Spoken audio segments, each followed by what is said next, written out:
right, today's topic is an important one, hand foundation.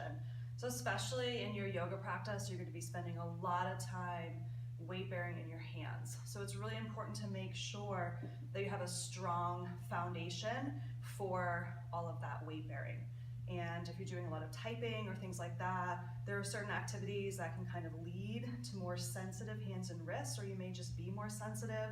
Not everyone has a lot of mobility in terms of how this flexion, this action works. So really important to be mindful, especially again in something like a yoga practice when you're going to be on your hands quite a bit. So the direct bony connection between your hand and your arm is this little triad, if you will. So it's your thumb and forefinger.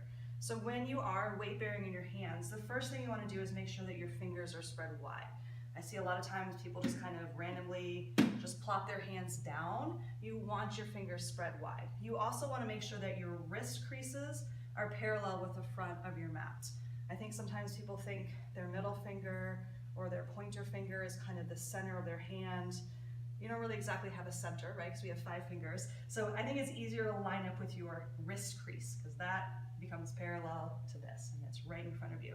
So fingers are spread wide. I like to imagine I'm palming a basketball. So you actually have the centermost part of your palm lifted. So the other thing that happens is even if you just spread your fingers wide, if you just smash your hand down flat, you're gonna feel that pressure because the weight then transfers to the heel, the back of your hand. So if you can really spread your fingers wide and think about grounding down but also simultaneously lifting, it's like a little suction cup. And again, that palming action seems to work. That's gonna take away a lot of that pressure. So really important, fingers spread wide, wrist creases parallel to the front of your mat. You're pressing down while simultaneously drawing up. And of course, if it ever becomes too much on your wrists, usually forearms are available for modification, like a plank, for instance. You can always do a forearm plank versus a high plank.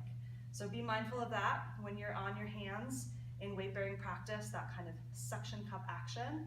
It's a little weird, but it'll make sense the more you kind of practice it, and maybe even practice with, like palming a basketball, that might help you out. But I like to think of it as a little suction cup. Opposing forces pulling down while simultaneously drawing up. And that should alleviate some of that pain and discomfort in your wrists.